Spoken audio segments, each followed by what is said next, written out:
Bienvenue sur DMG TV, les histoires mystiques. Tu es nouveau sur la page, n'oublie pas de t'abonner, de laisser un commentaire, de liker et de partager. Tu veux raconter une histoire mystique? Il y a un numéro à l'écran, c'est le plus 237 655 81 90 17. Envoie ton histoire mystique sur WhatsApp et on va jouer ici sur Facebook, YouTube et TikTok. On poste tous les jours 6 histoires à 12h00 sur la chaîne DMG TV, YouTube. Et aussi, on poste une histoire exclusive tous les jours à 15h00 sur la chaîne DMG TV, histoire mystique exclusive. Et nous postons aussi sur la chaîne Backup, DMG TV Backup. C'est juste une chaîne de sécurité au cas où on perd celle-ci. Nous avons aussi entrepris de produire des courts-métrages avec certaines histoires qui nous ont inspirés. Et la chaîne c'est DMG Productions sur YouTube toujours. Donc allez aussi suivre la page là. On poste tous les lundis à 17h00. Aussi, si vous avez écouté une histoire qui vous a beaucoup marqué, vous souhaiterez que nous réalisons cette histoire là en court métrage, mentionnez l'histoire en commentaire et décrivez un peu l'histoire. Comme ça, on va aussi essayer de voir comment on produit cette histoire. Merci beaucoup. Donc, laissez un like, ce qu'on fait c'est pour sensibiliser. Nous avons toute une équipe sur pied et nous essayons de faire de notre mieux pour pouvoir poster tous les jours ces histoires qui nous enseignent tellement. Donc, laissez un like s'il vous plaît, partagez, commentez. On va écouter la première histoire. Bonjour DMG. Bonjour, moi c'est Madame Bébéké Jacqueline. Je voulais raconter une petite histoire, mais j'ai un petit problème là. Je sais qu'on fait souvent les lives le mercredi et quoi le dimanche.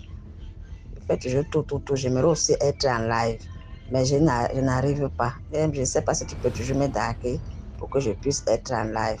Je ne fais que les messages. Bon, il y a ma petite histoire que je voulais raconter mystique. Il y a un monsieur qui était marié à 3 femmes. Les 3 femmes vivaient dans la même maison.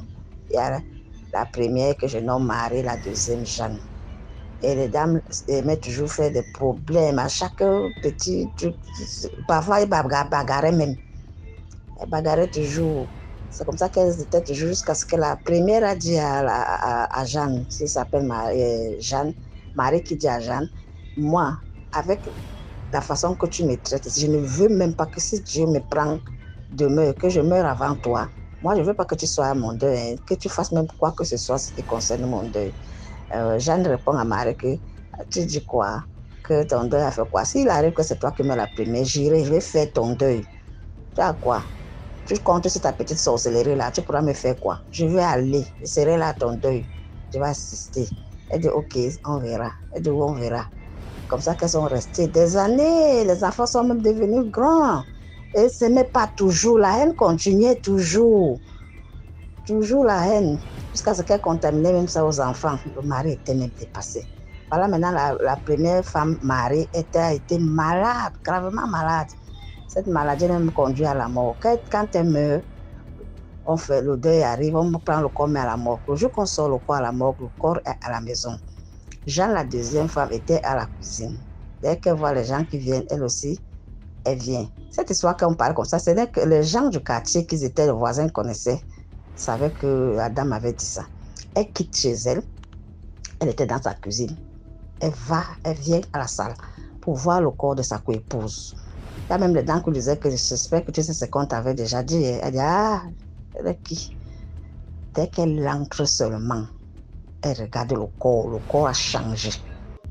Je dis un corps habillé bien devant les gens. Le corps a...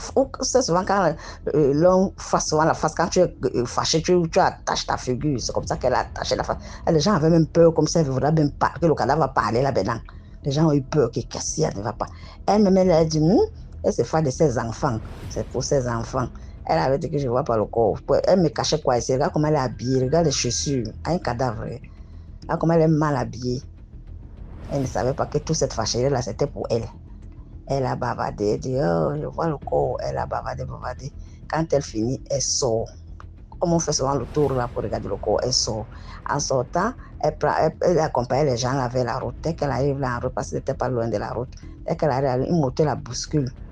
On la pousse derrière le goudron. Un camion vient passer. C'était comme si la moto voulait seulement positionner sa tête. Dès que le camion est passé directement, c'est pas dit le camion est sorti, ça a écrasé sa tête. Le cerveau est sorti. Les gens ont crié. Le reste du corps était intact. C'est la tête qui était écrasée.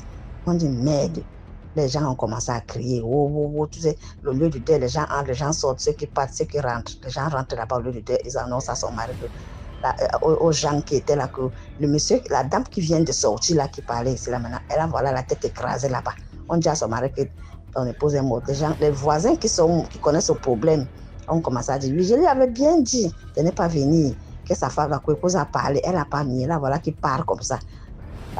Marie l'a amené, voilà, Marie l'a amené, elle simplifiait, là voilà, elle l'a amené. Vraiment, il faut se méfier. C'est pour ça que nous tous là qui sommes en vie, méfions-nous de nos voisins, méfions-nous même de ceux qui nous lancent les paroles. Parce que la parole que tu dois parfois se réalise. Même quand la parole passe vraiment. Quand quelqu'un te déteste physiquement et tu vois et te parle, il faut faire très attention. Quand quelqu'un dit qu'il ne t'aime pas, méfie-toi de cette personne. Parce que même s'il n'est pas sorcier, il peut aller pratiquer pour que ça se fasse. Donc, fais très attention. Quelqu'un te dit je ne t'aime pas, méfie-toi. Ne force rien. Il ne faut rien forcer. C'est pour ça qu'il dit qu'il faut vraiment croire en Dieu et prier. Prier. Ce n'est qu'à sur Jéhovah qu'on doit compter. Ce n'est que sur lui. Le Seigneur seul qui donne la solution. L'être humain ne peut rien. Voilà. Il faut se méfier. Ce n'est pas le bon Dieu qui a parlé. Ce n'est pas Jéhovah qui a parlé. C'est l'être humain qui a parlé. Donc, il faut aller se méfier. Aller se méfier. Il pratique. Jéhovah excuse. Si c'est lui, il pouvait pardonner. Mais vous voyez, la terre, il faut qu'on fasse très, très, très attention. Très, très attention. Cette femme est partie comme ça. Le monsieur se retrouve avec 2 corps. Vraiment, cette histoire a fait grave. Je dis que c'est passé, même il y avait les journalistes, ça a fait grave.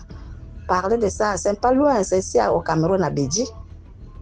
Ceux qui peuvent connaître l'histoire dans les années là, vraiment, ça, moi, c'est une histoire qu'on m'a racontée après. Vraiment, ça fait boum. Vraiment très grave. Méfions-nous. Voilà l'histoire, ma petite histoire que je voulais raconter. Merci beaucoup pour l'histoire. Maintenant, on va écouter la deuxième histoire. Bonsoir TMG TV. Je me prénomme Aline. C'est la première fois que je monte sur le site pour raconter l'histoire de mes voisins. Je vais intituler ça la bûchette d'allumettes. C'est un papa, père son âme avec ses femmes, qui est déjà décédé, qui avait 3 femmes. La première était une femme bagantée, la deuxième bagantée et la troisième une femme banée. Quand elle est décédée, on a ramené son corps pendant la cérémonie, le moment pour ne pas être longue, pendant le moment du deuil, quand la famille a pris le corps la famille maternelle a pris le corps de leur sœur, ils ont travaillé le corps parce qu'ils avaient pour preuve que la dame était décédée de mort bizarre. Puisqu'il y avait un rituel qui se passait chaque fois qu'il y avait une situation difficile dans ce couple-là. Si par exemple la première femme était malade, les 2 autres étaient chargés de la nettoyer, de s'occuper d'elle. Ainsi de suite avec la seconde et la troisième. Mais quand la troisième décède, pendant que les 2 autres étaient vivantes, la deuxième a lavé la première, la défunte, mais la première a refusé de la laver. Ça a fait un boucan et bref, quand le moment des obsèques sont arrivés, la famille de la dame a pris son corps, arrivé chez eux dans leur village, là dans le Mbam, dont je vais taire le nom, mais c'était dans le Mbam. La dame, donc quand ils ont travaillé le corps de la dame, ils ont mis une bûchette d'allumettes sous sa lèvre. Et on a installé dans le cercueil. Quand on a installé, une chance pour le monsieur, c'est qu'il avait un très grand cœur pour l'un des oncles de la dame en question dans son village, quand il avait l'habitude d'aller dans le village de sa femme. Il avait pour habitude de toujours amener des présents à cet oncle-là. Et il s'entendait aussi bien avec le chef de police de la zone. Le chef de police de la zone et quelques membres de la famille de la dame. Donc quand il est arrivé, le chef de police et son ami, l'oncle de la défunte, a vu toute la scène qui se passait, sachant qu'il y a la mort de leur nièce n'était pas normale. Il a appelé le mari de côté. Il lui a dit que ce que je vois là, tu vois la bûchette d'allumette qui est dans la bouche de ta femme dans le cercueil. Si tu ne retires pas ça, sache que chaque 3 mois, tu vas enterrer un enfant. Quand il a vu comme ça, il a compris que non, c'est très sérieux. Et c'est en ce moment-là que le chef de police, ayant vu la scène aussi, quand l'oncle a amené l'époux sur le côté, il lui a demandé, il est venu vers eux, il leur a demandé la situation, qu'est-ce qui se passe. Il dit que je vois là depuis, l'air n'est pas posé. Et il a dit exactement, voilà, il y a une situation, ma femme, on lui a mis une bouchée d'allumettes et c'est pour viser mes enfants à long terme. Et il a dit que bon, je vais t'aider. Et entre-temps, la famille de la défunte entourait le cercueil. Le chef de police est venu, avec son influence, il a demandé à l'assistance de s'éloigner, que le défunt veut parler avec le mari veut parler avec sa défunte en privé. Ils se sont éparpillés, mais étant aux aguets. Le défunt, au moment venu, son ami, l'oncle de la défunte, l'a amené devant le cercueil avec l'homme en tenue, le chef de police. Ils se sont reculés un peu. Quelques minutes, il a commencé à faire semblant de parler. Il a dit, voilà, tu sais, voilà, je ne pouvais pas, moi j'ai pas participé à ta mort, toi-même tu sais, j'ai tout fait pour te ramener à la vie, mais Dieu en a décidé autrement, et voilà. À un moment donné, il a cassé fortement la vitre du cercueil. Il a eu l'amabilité quand même de retirer la bûchette d'allumettes de sa défunte femme. Et comme c'était non loin, là où le corps était posé, non loin de la tombe, qu'est-ce qu'il a fait? La famille directement de la défunte a bondi sur lui. Il y a eu les déchirements, mais il a eu le coup de chance de renvoyer la bûchette, comme il faisait un peu sombre aussi, dans le creux de la tombe. Donc on n'a pas pu récupérer la bûchette dans ses mains qu'il avait retirée dans la bouche de la défunte. Quand il a retiré, la belle famille, la famille de la défunte s'est énervée. Ils ont dit qu'on va voir comment vous allez passer d'ici pour aller jusqu'à Baganté. Le matin venu, quand le matin est arrivé, il fallait prendre la route pour Baganté parce que c'était un arrêt pour le corps de la défunte. Arrivé sur bon, les gens se sont sont apprêtés pour prendre le chemin pour lancer du BAM pour Baganté. Voilà que toutes les lignées de la voiture qui étaient déjà en poste, tout le monde tout le monde a eu une panne d'un coup. Panique générale. C'est comme ça que de part et d'autre, les familles les familles ont commencé à se concerter. Fin des fins, ils ont arrangé seulement, bon, là c'était pas au vu de la population, on ne sait pas ce qu'ils se sont dit en aparté. Et la situation s'est régularisée. Un des oncles est venu, il a dit, vous pouvez maintenant y aller. Et bizarrement, les voitures ont démarré. Et c'est comme ça qu'ils ont pris la route pour Baganté pour aller enterrer la défunte. Donc, c'est quand ils reviennent du deuil qu'on se rend compte que c'est la première femme qu'il avait tuée. Donc, elle a peiné dans la maladie. Elle lui avait lancé un sort qui l'a rendue malade. Pourquoi on ne la soupçonne pas, elle ne lui a pas donné un poison? C'était de façon pour qu'on dise que oui, elle est morte de telle maladie. Donc, c'est comme ça que cela s'est terminé. J'espère que ça vous édifiera. Donc, la bûchette, si on n'avait pas retiré la bûchette de la bouche, ça aura engendré toute une génération. Et laissez-moi vous dire que de sa première femme, c'est 7 enfants, deuxième 5, avec la dernière défunte, c'était 5 aussi. Donc les deux premières femmes, vous voyez le nombre que ça fait, 11. Chaque 3 mois, on devait avoir un décès de 11 enfants. Parce qu'elle devait être épargnée. Donc le rituel, c'était que le retour à l'expéditeur. Donc, Et je tenais aussi à dire vraiment DMG, bravo à vous, bravo à ton équipe, bravo autant que vous prenez vraiment pour avoir créé cette plateforme pour pouvoir édifier. Je vous suis presque depuis le début de la création de la chaîne, mais je vous jure que la peur m'a toujours habité. J'ai jamais eu le courage de monter. J'espère que cette histoire vous édifiera. Je reviendrai avec d'autres histoires mystiques me concernant, mais j'ai certaines de mes histoires qui sont très semblables à beaucoup de vos différents pandélistes qui montent sur la plateforme raconter leurs histoires.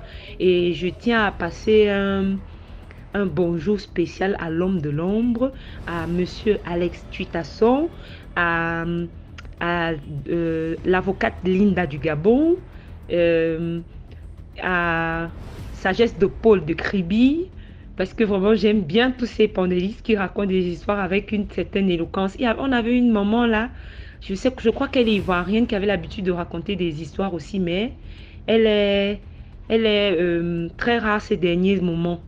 Je ne sais plus comment elle s'appelle parce qu'elle se présentait. Elle avait souvent une manière très explicite de nous raconter les histoires mystiques. On avait l'impression d'écouter une belle histoire d'amour. Donc, portez-vous bien, que Dieu vous garde, que vous continuez, tenez bon. Nous, on est là, on prie pour vous. On ne vous connaît pas, mais on prie pour vous. Que Dieu vous protège pour tout. Merci et bonne soirée. Merci beaucoup pour l'histoire. Maintenant, on va écouter la troisième histoire. Bonjour DMG. Je vais encore récapituler. Il y a une histoire que je t'avais fait venir disant que la maman d'un jeune homme a vendu son sexe à une confrérie sorcière. Donc la suite, je vais récapituler pour que les gens puissent comprendre. Il y avait un jeune homme qui était avec sa maman seulement l'a fait avec un monsieur, et le monsieur, par la suite, le monsieur est décédé. Et la dame s'est occupée de l'enfant. Et après les dits de la dame, à cause de l'enfant, pour qu'elle puisse protéger cet enfant-là, elle s'est mise dans la sorcellerie. Une sorcellerie pas comme pour les autres, pour seulement protéger son enfant, suivre son enfant spirituellement partout. Et c'est comme ça, l'enfant a par la suite réussi. Ses études ont marché et la maman, avec la sorcellerie de la maman, elle a permis à ce que l'enfant ait un bon travail. Le travail même qu'il ne méritait pas. Mais il a eu ce travail-là et on lui donnait au moins un bon salaire. Par la suite, on lui a donné une maison, une voiture. Donc l'enfant était tellement bien. Et aussi l'enfant, ignorant que l'enfant était, a oublié même de s'occuper de sa maman comme il se devait. Même sa maman espérait qu'il vienne construire sa maison pour qu'elle puisse quitter dans la précarité. Mais l'enfant, ignorant, et aussi la folie des grandeurs, comme le petit, il est un jeune homme de 28 ans qui a assez d'argent. Et son ambition, c'est quoi? C'est de se marier. Et par la suite, il a eu une jeune fille dans son lieu de travail. Et c'est comme ça qu'il a pris la jeune fille pour l'envoyer à la maison. Quand il a envoyé à la maison, parce que la jeune fille en question même, ils ne viennent pas de même state ici au Nigeria. Ils ne viennent pas de même state, c'est-à-dire qu'ils n'ont pas les mêmes coutumes. Mais dans la sorcellerie, les parents de cette jeune fille-là sont alliés dans la sorcellerie avec la maman du jeune homme. Donc, qu'est-ce que la maman a dit? Cette fille que tu as fait venir là, elle ne me convient pas. Et ses raisons sont mystiques, mais l'enfant ne comprenait pas qu'elle ne me convient pas, je ne veux pas que tu maries celle-là. Il faut chercher une autre fille, ou bien moi-même je vais chercher une autre fille pour te donner pour que tu puisses la marier. Donc c'est comme ça, l'enfant lui dit qu'il est amoureux. Il est amoureux, donc il n'y a rien que sa maman puisse faire. Il faut qu'il marie cette fille-là. Donc c'est comme ça, sa maman, dans sa colère, elle a vendu le sexe du jeune homme. Elle a vendu le sexe du jeune homme. Les raisons de la dame, pourquoi elle a vendu le sexe de son fils, est que s'il n'a pas de sexe, la fille ne va pas accepter de rester. Va pas accepter de rester. Elle va partir pour que son fils soit libre. Parce que cette fille-là, si son fils la marie, après 3 ans, tous les enfants que la fille va avoir, ils seront obligés de prendre ces filles-là, ces enfants-là, dans la sorcellerie. Ils seront obligés de prendre les enfants-là dans la sorcellerie. Et son fils, après peut-être 5 ans ou bien 10 ans, ils seront obligés de tuer son fils. Parce que eux, dans les sorcelleries, ils s'attaquent au mari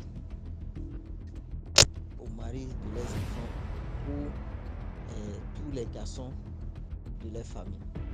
Mais elle a fait de sorte que son fils soit protégé pour ne pas que quelqu'un même puisse s'approcher. Donc si son fils va s'allier avec la fille d'une sorcière, elle n'aura pas le choix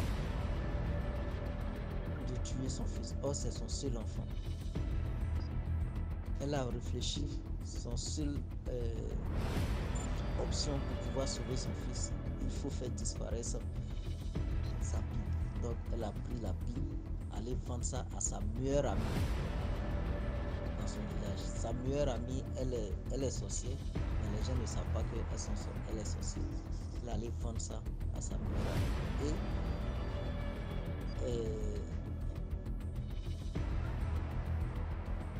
combien elle a vendu? Elle allait vendre ça à 1000 naira. 1000 naira qui est équivalent à 300 francs CFA.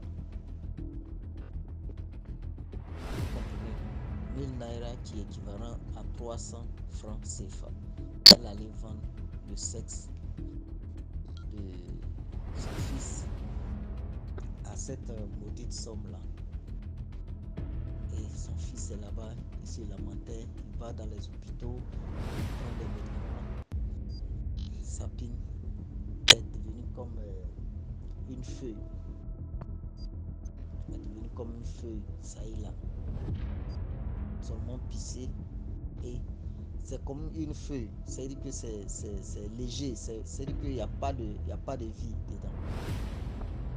Et maintenant l'enfant allait à la prière.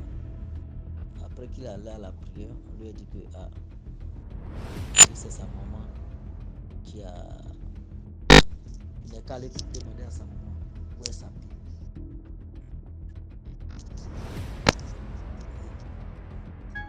C'est comme ça, l'enfant allait demander à sa maman que où est son sexe. Sa maman dit que lui, il ne sait pas de quoi lui parle. Il s'est mis à genoux, il a commencé à demander pardon. Donc le jeune homme a envoyé les gens pour demander pardon à sa maman. Et c'est comme ça, après des heures, la maman les a dit que voilà, lui c'est mon premier fils. Le travail qu'il est en train de faire là même, je ne pense pas qu'il mérite ce travail-là. Tout ce qu'il est là, c'est moi qui l'ai fait. Et pour que cet enfant-là puisse s'occuper de moi et puisse jouir de la vie, mais pas que je puisse être imprégné dans la sorcellerie. Mais cet enfant veut me tuer parce que la femme qu'il allait prendre là, la femme là, sa maman est dans notre association de sorcellerie. Et s'il marie l'enfant, la fille, il sera obligé de tuer son enfant. Elle sera obligée de tuer son enfant. Donc c'est pourquoi elle ne veut pas qu'il marie cette fille-là.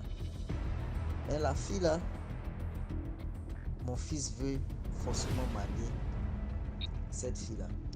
Ça c'est la problématique. C'est pourquoi je n'avais pas eu le choix de vendre son sexe. Donc s'il veut que son sexe revienne, il faut forcément qu'il libère la fille. Parce que présentement où je parle là, la fille est chez lui à la maison.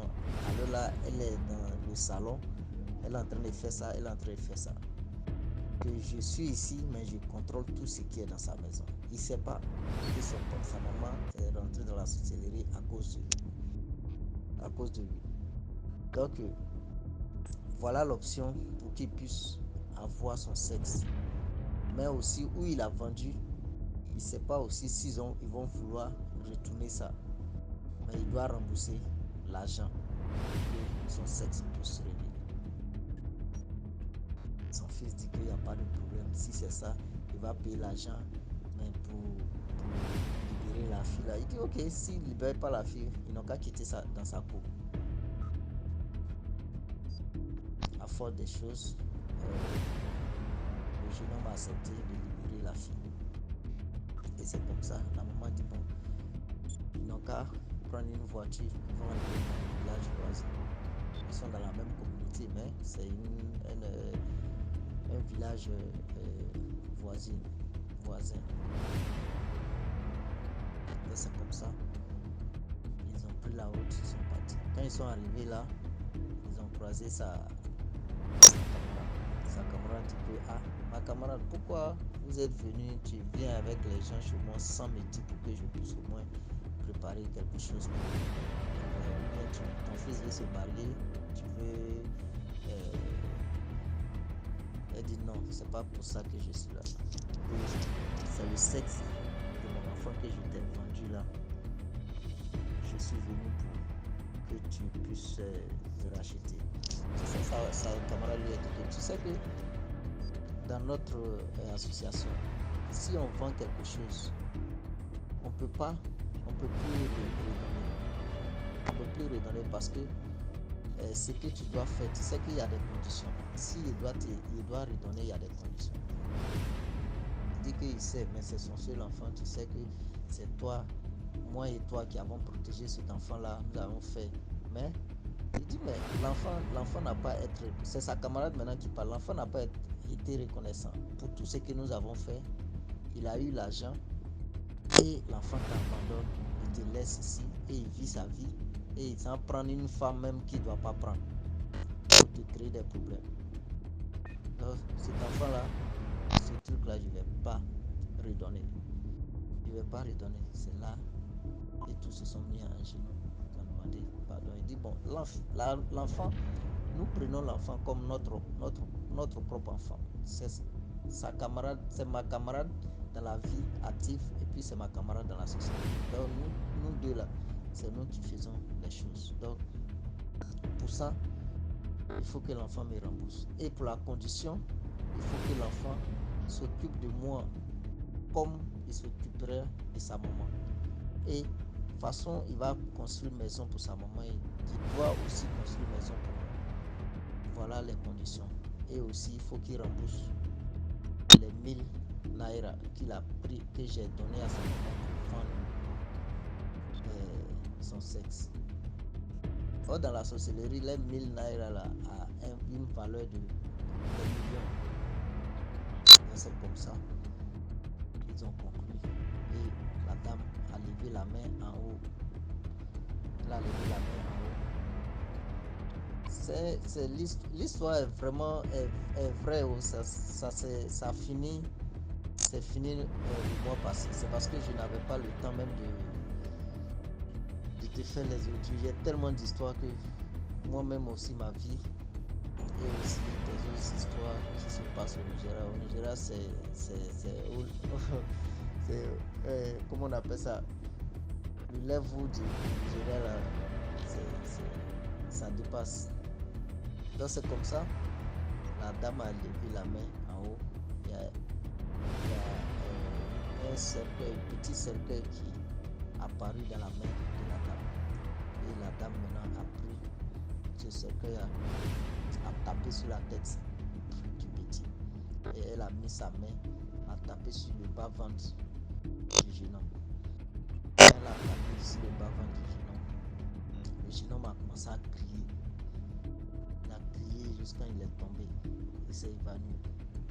Après qu'il s'est évanoui, ils ont versé l'eau sur lui. Après ça, le monsieur s'est réveillé. Quand il s'est réveillé, il s'est senti garçon. Il a vu que son sexe est revenu intact, comme c'était. Et c'est comme ça. Sa maman, la dame lui a dit, tu as bien compris ce que ta maman t'a dit. Avant même que tu n'arrives, tu peux appeler la fille au téléphone. Il ne faudrait pas que cette fille-là, tu prennes ta pince là pour aller sortir avec elle. Encore, ça, que ça soit la première fois. Cette fille-là, elle doit quitter ta maison. Elle n'en a rien. Eux, ils n'ont pas de problème avec la fille, mais ils ont problème avec les parents de la fille. Donc, si ils marient la fille, ils seront obligés de le tuer. Donc, voilà comment l'histoire s'est passée. Donc, dans la vie, il faut faire très très très attention dans tout ce que nous faisons, dans tous les pas que nous posons. Que Dieu nous garde. Merci de nous jeter, partager, liker et aimer. Merci beaucoup pour l'histoire. Maintenant, on va écouter la 4e histoire. Commentez, likez, partagez. Bonjour DMG TV, bonjour à toute la communauté. J'espère que vous allez tous et toutes bien. Alors likez, commentez, partagez, histoire que la communauté s'agrandisse. Désolée si je ne suis pas très très audible, je suis un peu enrhumée, mais j'espère que vous m'entendez quand même. Alors je voudrais vous raconter l'histoire de ma tante, voilà. Et je voudrais vraiment donner deux leçons, voilà. Faites attention à qui rentre chez vous. Faites attention aux membres de vos familles. Vraiment, faites très très attention à vous. On ne sait jamais d'où le mal vient. Vraiment, quand on dit le dehors est risqué, parce que le dehors est vraiment risqué. Donc, faites vraiment très très attention à vous. Donc, c'est l'histoire d'une tontique. Voilà, je vais dire ma tante pour que ce soit plus simple, même si nous ne sommes pas parentés. Donc ma tante s'est mariée avec un gentilhomme, vraiment un homme beau, qui allait bien dans la vie, voilà, qui était assez bien positionné, qui n'avait pas grand problème. Donc, quelques temps après leur mariage, quelques années, hein, il a décidé de prendre une seconde épouse. Bon, ma tante n'était pas très consentante, mais bon, la belle famille avait déjà approuvé la femme et c'était la volonté de son mari, donc elle ne pouvait pas s'y opposer. Donc, elle a fini par accepter. Voilà, à contre-cœur, elle a accepté. Donc, la femme vient, tout se passe bien. Et généralement, comme dans beaucoup de familles, quand il y a un mariage et tout, après le mariage, on doit aller voir les parents avec l'épouse et tout. Donc, ma tante et sa coépouse sont partis saluer la belle famille au village, ainsi que l'époux en question. Donc, bon, tout s'est bien passé, le séjour s'est bien passé. Et comme elle avait accouché il n'y avait pas très très longtemps, dans la culture de son mari, quand une femme vient d'accoucher ou accoucher très récemment, elle ne doit pas entrer en cuisine. Donc, elle n'est pas entrée en cuisine, elle n'a pas cuisiné pendant son séjour. Mais elle a constaté que elle avait mangé et elle ne s'est pas sentie très bien. Donc, elle a demandé aux gens qui étaient là-bas, « Ah, mais j'ai mangé, la nourriture c'était très bonne et tout, mais je voudrais savoir qui a préparé. » Donc, les gens lui ont dit, la personne qui a cuisiné, c'est ta coépouse. Donc, elle a tiqué et elle s'est rendue compte que, si c'est elle qui a cuisiné, c'est qu'elle a dû forcément faire quelque chose à ma nourriture. Parce que c'est pas la première fois que je viens ici. Donc, c'est pas normal. Donc, elle a commencé à vraiment prier, voilà. Elle a commencé à vraiment prier, ah Seigneur, et tout, voilà. Et vraiment, elle a commencé à se sentir un peu mieux, même si ça n'allait pas trop. Donc, ils sont rentrés donc, en ville. Et vraiment, avec les prières, l'assistance de Dieu, son mal s'était atténué. Mais une fois qu'elle a mis les pieds dans la maison, il a eu l'impression que le mal s'est multiplié. Et pendant cette période où elle se sentait vraiment pas bien, elle a constaté aussi que son mari s'éloignait d'elle. Voilà, son mari ne voulait plus trop s'approcher d'elle. Elle ne comprenait pas. Bon, elle s'est dit, allons aussi voir à l'hôpital. Elle est allée à l'hôpital. Les médecins disent que bon, eux, ils ne voient vraiment rien. Et que peut-être c'est un affaiblissement dû à l'après-grossesse avec l'enfant et tout. Ça doit être peut-être la fatigue. Et donc, ils lui ont dit, bon, rentrez, reposez-vous. Mais elle savait que c'était pas normal. Voilà. Donc, elle s'est évanouie, voilà, une fois. Et quand elle s'est réveillée, les gens disent que, ah, vraiment, quand tu as piqué une crise de folie et tout. Elle dit non, qu'elle n'a pas piqué une crise de folie, qu'elle était bien consciente et que juste elle est tombée et elle s'est réveillée. Les gens ont dit non, que tu as piqué une crise de folie et tout. Ils ont appelé des imams pour venir prier à la maison. Ils ont prié et tout. Donc, comme on lui dit, souvent elle a manifesté et tout, qu'il y avait un esprit dans son corps. On lui a demandé, ah, l'esprit d'où tu dis et tout. L'esprit n'a pas parlé, mais l'esprit est sorti. Donc, elle a commencé à aller mieux. Voilà, elle allait mieux. Mais elle sentait qu'il y avait toujours quelque chose qui n'allait pas chez elle. Elle sentait que ça n'allait toujours pas. Et elle a continué de s'attacher à la prière, de s'attacher à Dieu. Et elle a fait un rêve dans lequel elle a vu sa coépouse. Voilà, elle a vu sa coépouse en train de mettre quelque chose dans sa nourriture. Et dans le même rêve encore, elle a vu sa coépouse mettre quelque chose dans la viande de son mari. Et tu as précisé que quelque temps après qu'elle se soit remise, sa coépouse était soi-disant allée de son village pour aller voir des membres de sa famille et tout, et qu'elle est revenue avec une soi-disant viande de brousse qu'elle a donnée à son mari à manger. Et depuis même que son mari avait mangé ça, vraiment, il s'était considérablement éloigné d'elle. Considérablement, vraiment, il ne voulait même plus entendre parler d'elle, il ne voulait même plus la voir. Donc, le temps est passé et elle se sentait toujours mal. Voilà, même si, bon, elle arrivait à faire les choses comme elle le faisait avant, elle sentait dans son corps, dans son être, qu'elle n'était pas bien, qu'il y avait quelque chose qui n'allait pas. Et quelques temps après encore, elle a piqué une seconde crise de folie où elle était vraiment consciente. Et donc, son mari a dit, bon, moi je vais l'envoyer chez sa famille. Sa famille va s'occuper d'elle. Donc, c'est comme ça qu'elle est rentrée en famille. Et pour ne pas faire comme si on l'avait abandonnée, je mets vraiment les guillemets, il a délégué une de ses sœurs pour qu'elle puisse l'accompagner dans sa famille. Donc, elle est allée, ses parents ont dû l'envoyer chez des gangas, tout, des marabouts, vous pouvez les appeler comme vous voulez. Et ceux-ci ont fait des travaux, lui ont donné des médicaments, mais ça n'allait toujours pas. Quand elle est rentrée, ça n'allait vraiment pas. Elle avait l'impression que quand elle partait chez certains, la maladie s'aggravait. Et elle a piqué encore une crise. Et quand elle a piqué encore cette crise, bon, on l'a envoyée dans un hôpital psychiatrique. Et là, sur la route de l'hôpital, elle est partie avec l'une de ses cousines et sa belle-sœur. Voilà. Et arrivée à l'hôpital, sa cousine a pris de côté sa belle-sœur et lui a dit, ah, j'ai un médicament, il faut donner ça à ma sœur. Voilà, et elle va se sentir mieux. La belle-sœur n'était pas trop confiante. Donc, elle a dit qu'elle a compris. Et quand la cousine est sortie, elle a jeté le médicament. Voilà.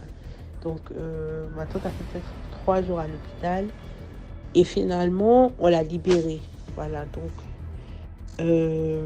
sa belle-sœur n'était pas là.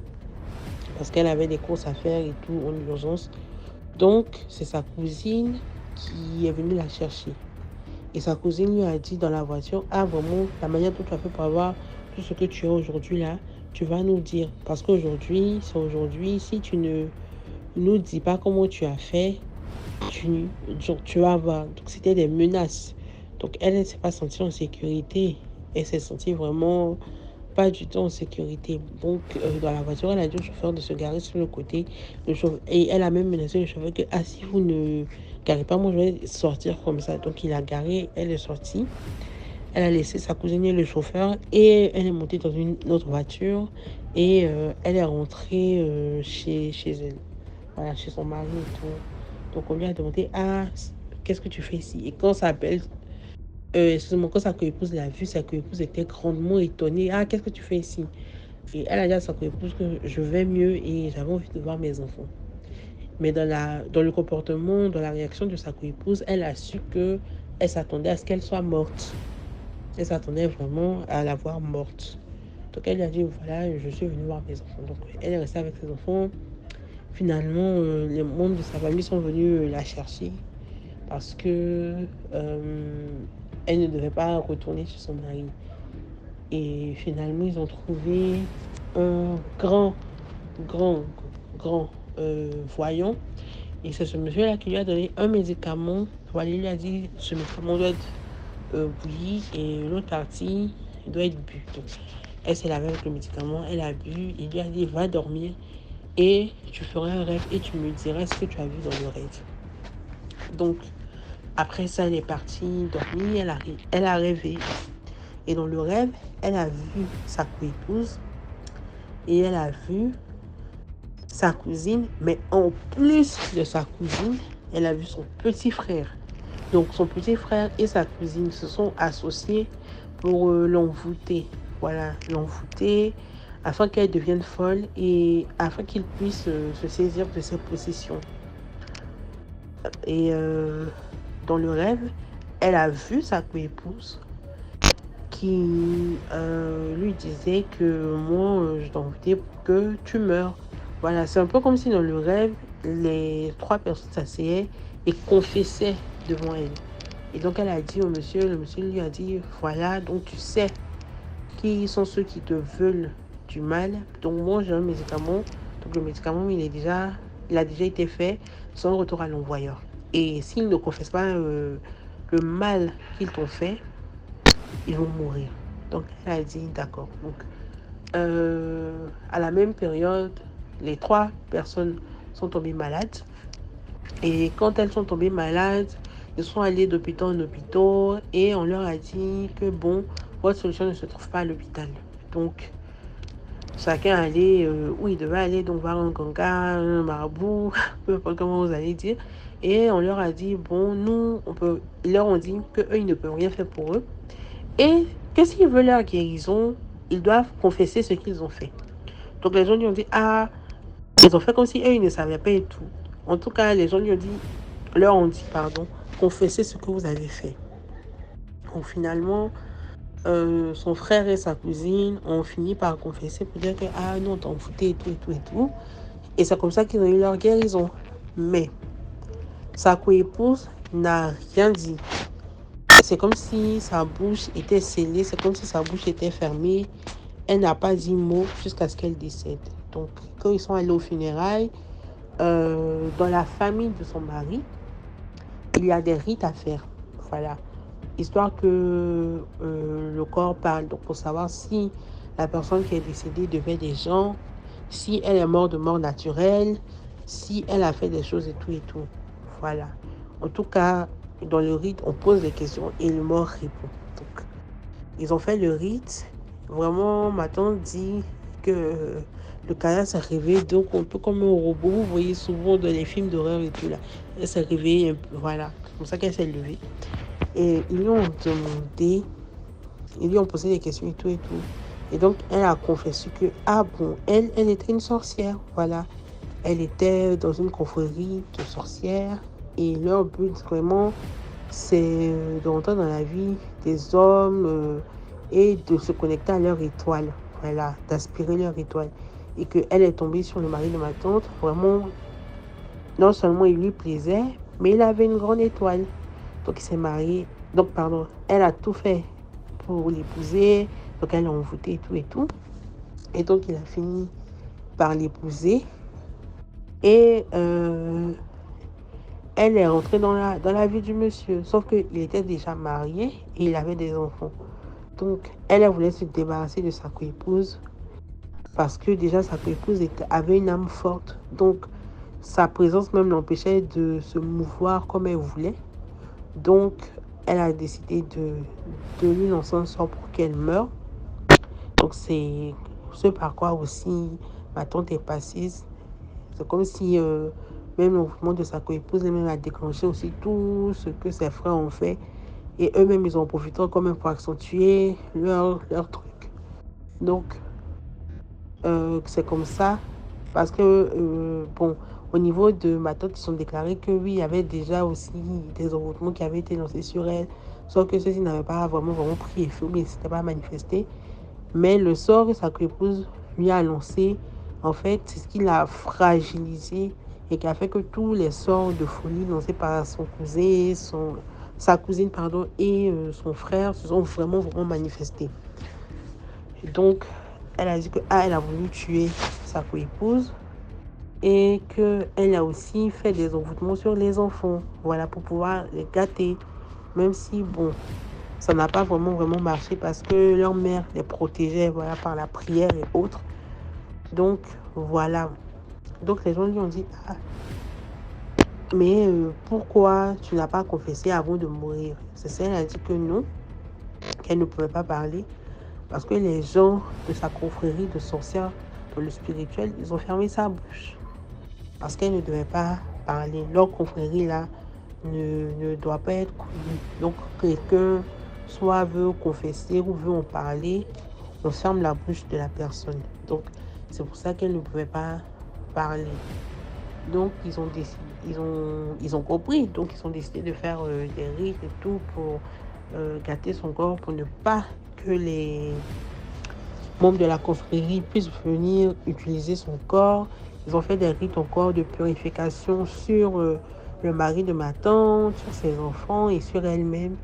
Et depuis ce jour, bon, ça va maintenant au niveau de sa vie conjugale, au niveau aussi de ses enfants, ça va. Et elle n'a plus manifesté une quelconque maladie, une quelconque crise de folie. Elle va vraiment bien.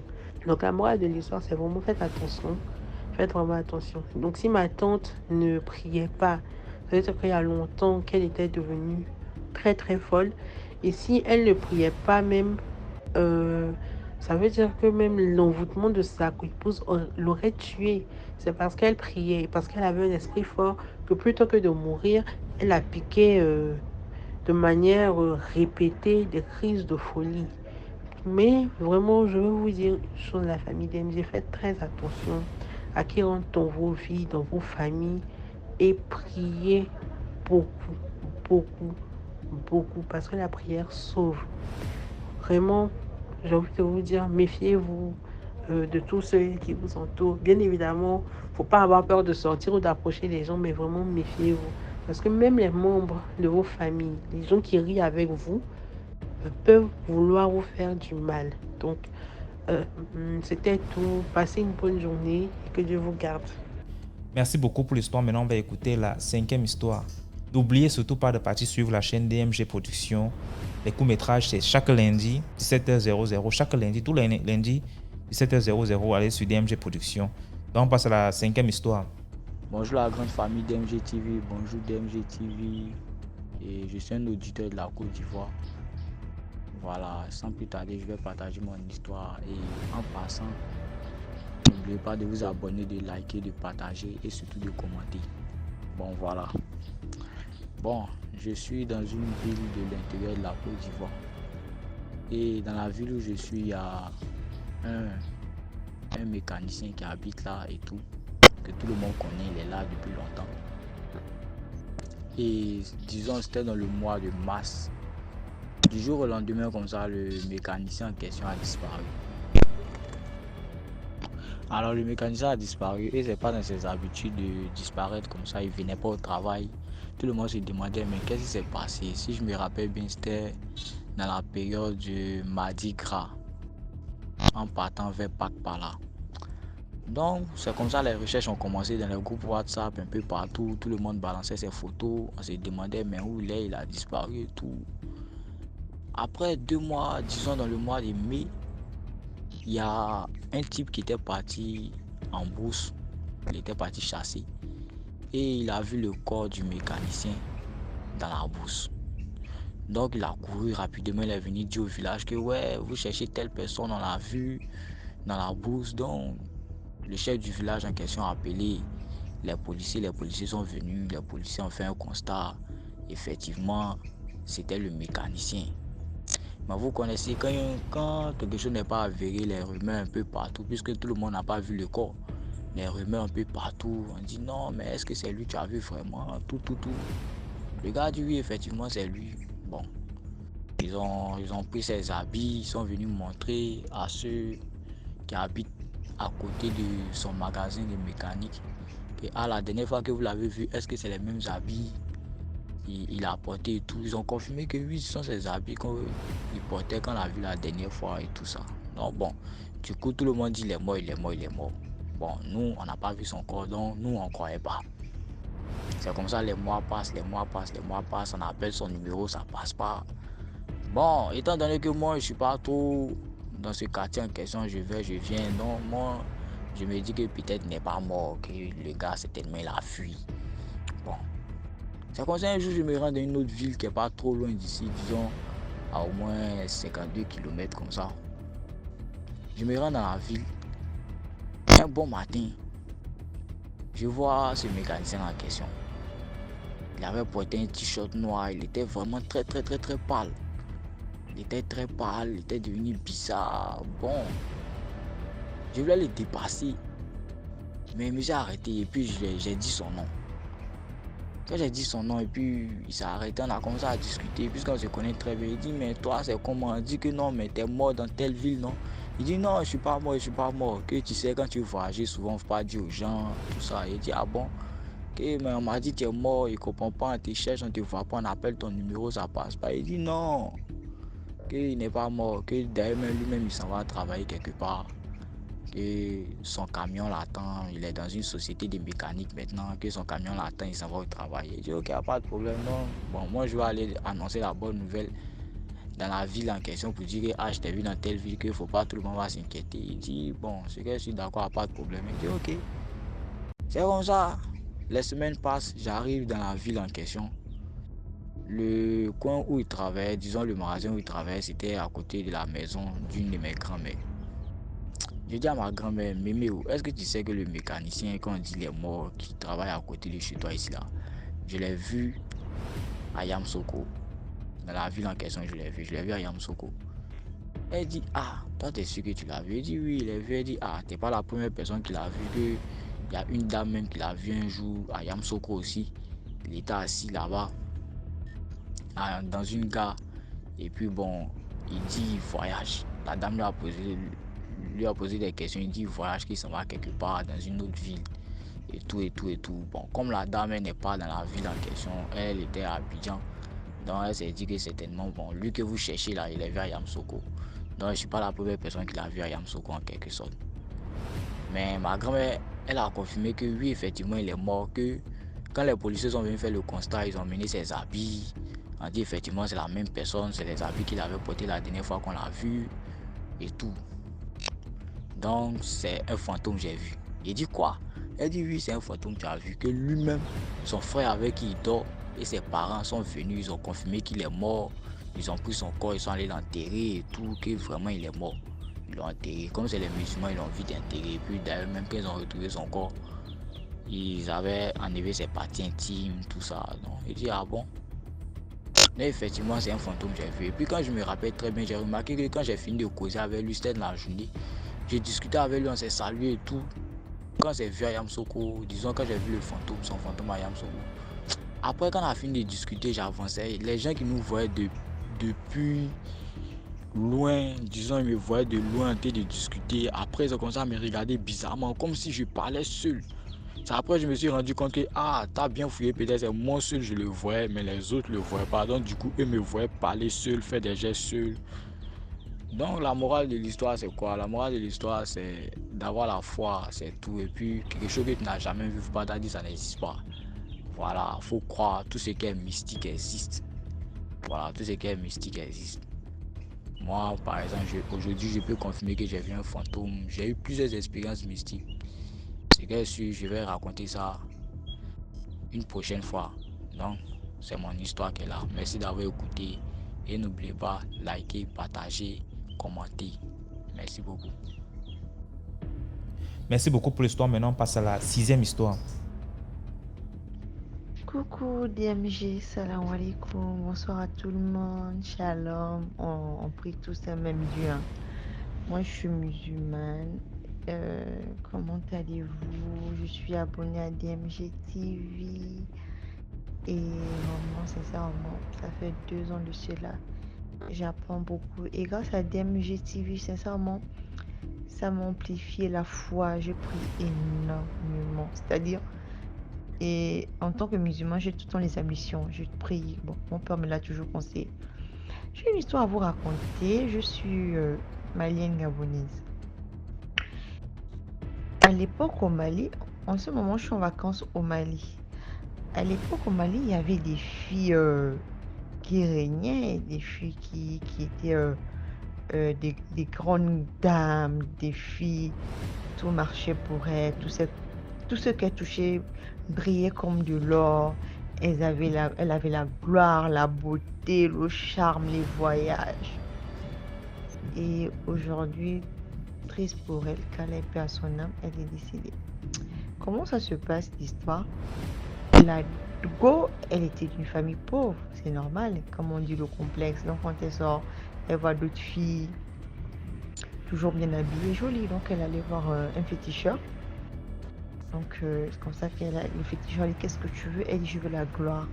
Je veux la gloire. On vous dit la gloire a toujours un prix. Voilà, je vais taire le nom du grand chanteur américain, comment aujourd'hui il a terminé par rapport à la gloire et par rapport à tous ceux qui ont subi pour avoir la gloire. Elle dit non, je veux la gloire. Il dit ok, tu me trouves la langue d'une femme, la langue humaine d'une dame. Elle a dit ok. Donc elle a déployé des personnes qui lui ont remis, qui lui ont trouvé la langue. Elle a remis de l'argent, ils lui ont donné la langue. Elle a le remettre au féticheur. Le féticheur a fait des rituels, il a travaillé dessus et puis il lui a dit tu laisses ça dans ton sac. À chaque fois que tu changes le sac, tu mets toujours la langue dans le sac que tu sortiras avec. Elle a dit ok. La fille quand elle sortait, putain, le charme, la gloire, la beauté, putain. La fille est allée jusqu'aux États-Unis, à Miami. Elle avait passé ses vacances à LA, à Londres. Elle avait la gloire. Elle était belle. Oh là là. Mais le diable, c'est un menteur. Chaque chose a une fin. Un jour, elle était en boîte. Elle voit un fantôme.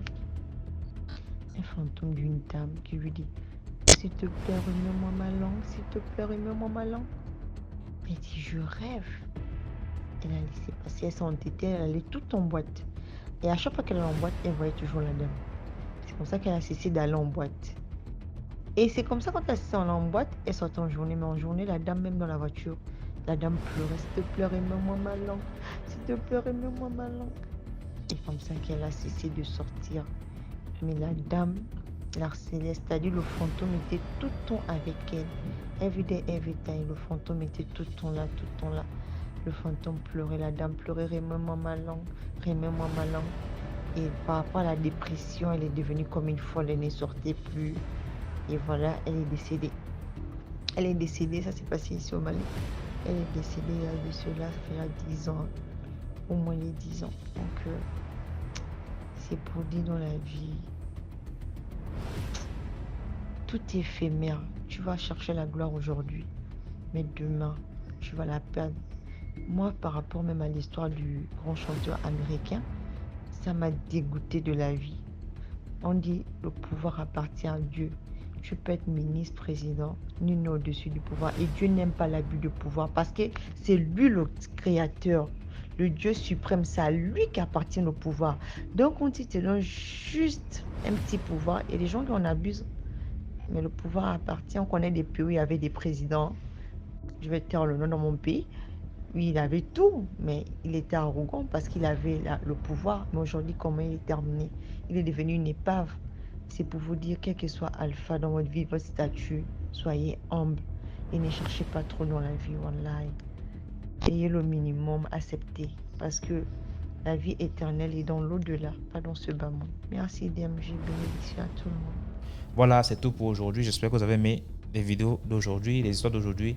Laissez un like. Si vous avez des histoires aussi à raconter et vous n'aimerez pas qu'on reconnaisse vos voix, signalez sur WhatsApp, on va modifier la voix. Et voilà. Donc, commentez, likez, partagez, envoyez vos histoires au numéro à l'écran, c'est de plus 237 655 81 90 17 et nous allons jouer ici. Ciao.